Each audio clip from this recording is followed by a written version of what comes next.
Waalaikumsalam warahmatullahi wabarakatuh. Salatu wassalamu ala Rasulillah wa ala alihi wa sahbihi wa man tabi'ahum bi ihsan. Bersyukur alhamdulillah rabbil alamin. Kita pagi ini sudah melaksanakan ibadah. Man shalla as-subha jama'atan, siapa sholat subuh berjamaah, berarti Allah akan jaga dia sampai sore. Firmatillah, dia dalam penjagaan Allah. Mudah-mudahan berkah sholat subuh bersama Ustaz, jamaah menjadi sebab keselamatan kita dan keluarga. Amin, amin ya Allah. Berselawat dengan ucapan Allahumma salli wa sallim ala nabiyyina wa syafi'ina Muhammad. Kita sampai di bulan Rabi'ah al-Awwal, di mana Nabi dulu lahir. Maka bulan ini menjadi mulia karena lahir manusia mulia di dalamnya. Istimewa kelahiran beliau karena menjadi sebab datangnya hidayah kepada kita karena beliau, wasilah beliau.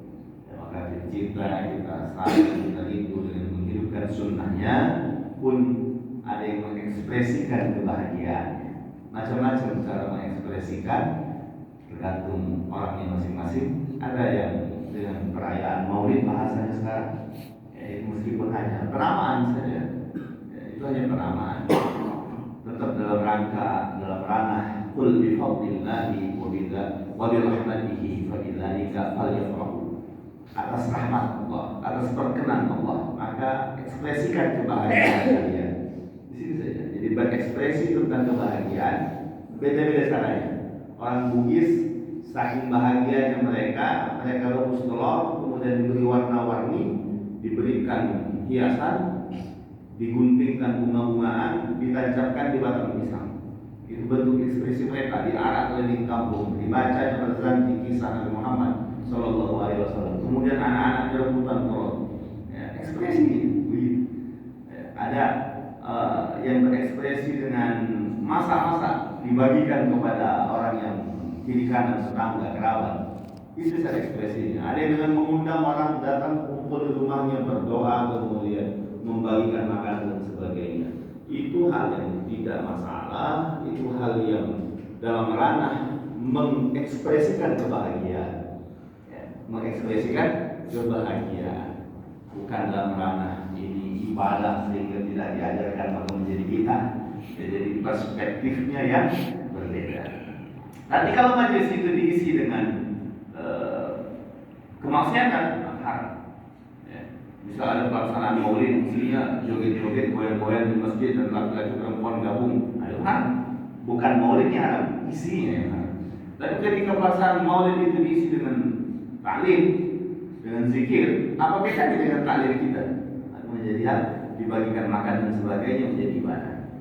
Ya. Jadi jangan terlalu berfokus kepada penyebutan pada nama, tapi fokuslah kepada substansi dari nama itu sendiri. Ayat dari Allah, Allahumma shalli wa sallim ala sayyidina Muhammad. Bersama Qamsun Nuril Mubin min Ihya'i Ulumuddin, karya Imam Al-Habib Ad-Da'i ila Allah Habib Umar bin Hafidh. Ringkasan dari kitab Ihya' Ulumuddin karya Imam Hujjatul Islam Abu Zakaria Yahya Hujjatul Islam Abu Hamid Al-Ghazali, wafat tahun 505 Hijrah. Sampai kita pada di pembahasan awal bahwa manusia terdiri dari dua unsur, fisik, non fisik atau jiwa dan ruh, ya. Badan dan ruh. Maka dalam karya lagu kita, bangunlah jiwanya, bangunlah Badannya. Ternyata jiwanya dulu yang dibangun, baru raganya. Maka dalam bahasa istilah pepatah Islam, pepatah Arab, al-insan qabla al-bunyan, bangun manusianya sebelum bangun gedungnya. Karena kalau gedung dibangun, manusianya enggak dibangun, roboh itu gedung. Tapi kalau manusianya sudah bangun, apapun bisa dikerjakan, ya, meski belum ada gedung. Bahkan betapa banyak anak-anak lahir bukan yang tidur di gedung. Mereka lahir dari rumah di atas bukit, mereka lahir di rumah di atas sawah, ya. Tapi ternyata mereka menjadi manusia besar karena insannya yang dibangun. Ya. Itu prioritas pembangunan, bangun jiwanya, lalu kemudian raga dan badannya. Walil qalbi junudun tahsuruha salasatu asnafin. Hati itu, ya, sudah kita sebutkan kemarin kalau yang dimaksud hati dalam kajian akhlak, kajian tasawuf. Ya, banyak orang agak-agak anti dengan kata-kata tasawuf. Kenapa itu banyak bid'ahnya? Ini salah. Kenapa dia terkontaminasi dengan oknum tasawuf? Yang banyak di kita, kalau tasawuf itu zikir, wirid supaya kepala. Maka hampir sebagian besar praktek tasawuf dan sufi yang ada di sekeliling kita beberapa dekade terakhir ini, ketika bicaranya tasawuf, bicaranya sufi, nggak jauh-jauh dari ilmu kebal. Apa hubungannya ilmu kebal dengan tasawuf gitu kan? Cuma karena ini yang banyak lihat, maka masyarakat membayangkan, oh tasawuf itu ilmu kebal, tasawuf itu zikir supaya bisa nanti ada perempuan senang sama dia, ada dan sebagainya. Itu salah. Kita kembalikan kepada dasar tasawuf itu berasal dari kata soft, jernih, bening. Artinya ajaran Islam yang jernih, bening, bersih, sebagaimana di masa sahabat Nabi Shallallahu Alaihi Wasallam. Tapi kemudian dikotori oleh oknum sehingga yang tampak itu sama dengan, mohon maaf, ketika Islamophobia di tahun 2000-an gencar sekali. Orang ketika mendengar kata-kata Islam, apa yang terjadi? Oh, radikal. Karena yang dilihatnya ngebom, pakai jubah, inilah Islam.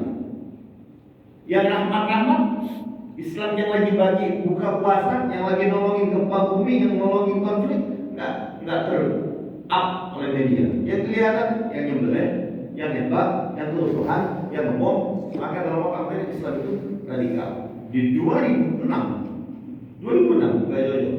Saya waktu itu baru mau berangkat ke Kairo. Mohon maaf, di 2007 ya.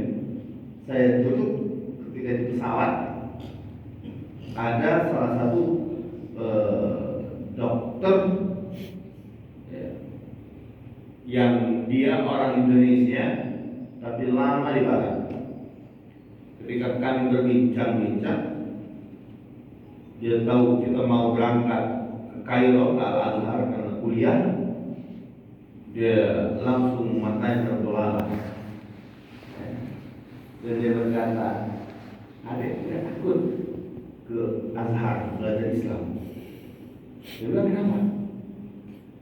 Islam itu teroris loh. Lihat nggak?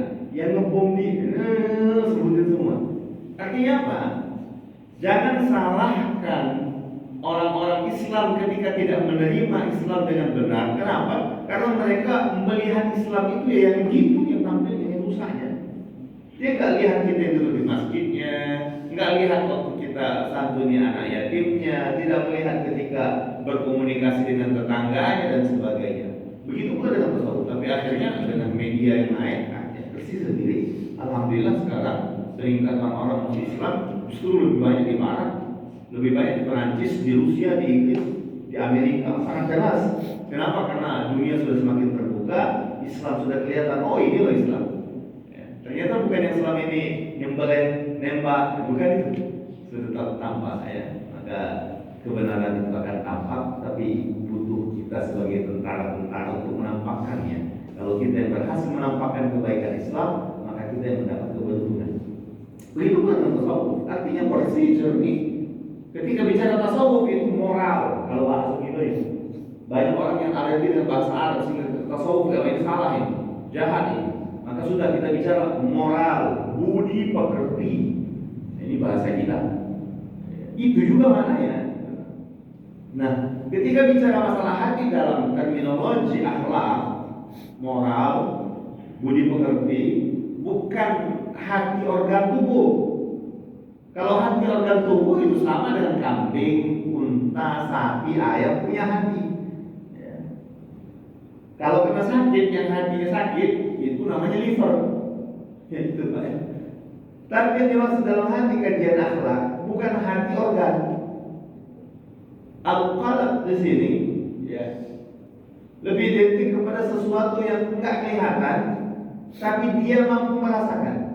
Sumbernya di sini. Maka ketika kita lihat ada orang meninggalkan misalnya keluarganya, tidak peduli, orang akan bilang dia betul-betul tega, enggak punya hati. Begitu